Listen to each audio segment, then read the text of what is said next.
বানাচ্ছি দেখো পাতলা করে একটা বিনসের স্যুপ, ভীষণ ভালো হয় খেতে। এই যে বিনসগুলো দিয়ে দিলাম, মটরশুঁটি দিয়ে দিলাম, আর একটু নুন হলুদ, ব্যাস আর কিচ্ছু না, দিয়ে একটুখানি ভাপে বসিয়ে দেবো। এই দেখো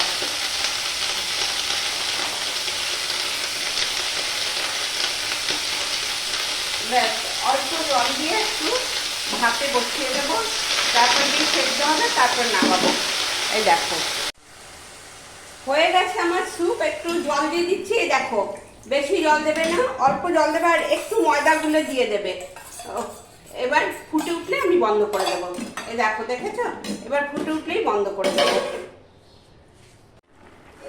এই যে হয়ে গেছে, এবার আমি গ্যাসটা অফ করে দিচ্ছি। দেখেছো স্যুপ হয়ে গেছে।